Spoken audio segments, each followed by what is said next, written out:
सभी मंगलमय, कल्याणमय और मनोवांछित फल देने वाले शकुन मानो सच्चे होने के लिए एक ही साथ हो गए हों।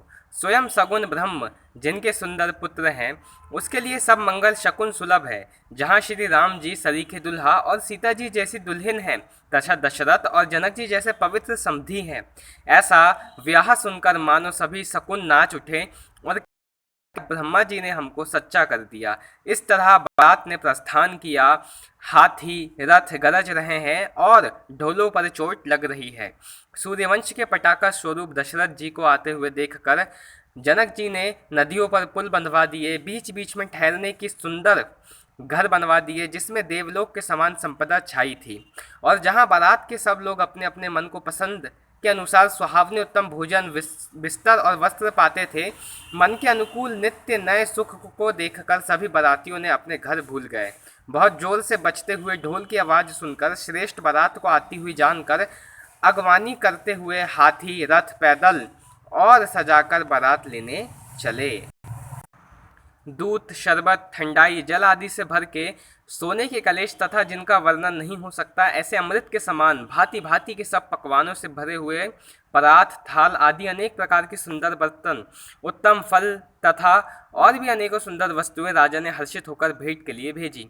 गहने, कपड़े, नाना प्रकार की मूल्यवान मणियाँ, रत्न, पक्षी, पशु, हाथी और बहुत तरह की सवारियाँ तथा बहुत प्रकार के सुगंधित एवं सुहावने मंगल द्रव्य और शगुन के पदार्थ राजा ने भेजे। दही और अनगिनत उपहार की चीज़ें कांवरों में भर भर कर कहार चले। अगवानी करने वालों को जब बारात दिखाई दी तब उनके हृदय में आनंद छा गया और शरीर रोमांच से भर गया। अगवानों को सज धज के साथ देखकर बारातियों ने प्रसन्न होकर ढोल बजाए। बाराती तथा अगवानों में से कुछ लोग परस्पर मिलने के लिए हर्ष के मारे भाग चलकर मिले। ऐसे मिले मानो आनंद के समुद्र मर्यादा को खत्म करके मिले हो। देव सुंदराएं फूल बरसाकर गीत गा रही है और देवता आनंदित होकर ढोल बजा रहे हैं। अगवानी में आए हुए उन लोगों के सब चीज़ों दशरथ जी के आगे रख दी और अत्यंत प्रेम से विनती की। राजा दशरथ ने उस प्रेम सहित सब वस्तुएं ले ली। फिर उनका बख्शीश होने लगी और फिर वो याचकों को दे दी गई। तदनंतर पूजा, आदर, सत्कार और बहाई करने वाले आगवान लोग उनके जनवासे की ओर लेवा ले चले। विलक्षण वस्त्रों के पांडवों हो रहा था, जिन्हें देखकर कुबेर भी अपने धन का अभिमान खत्म कर देता। बहुत सुंदर जनवासा दिया गया, जहां सबको सब प्रकार की सुविधा थी।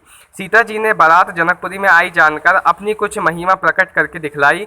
हृदय में स्मरण कर सब सिद्धियों को बुलाया और उन्हें राजा दशरथ की मेहमानी करने के लिए भेजा।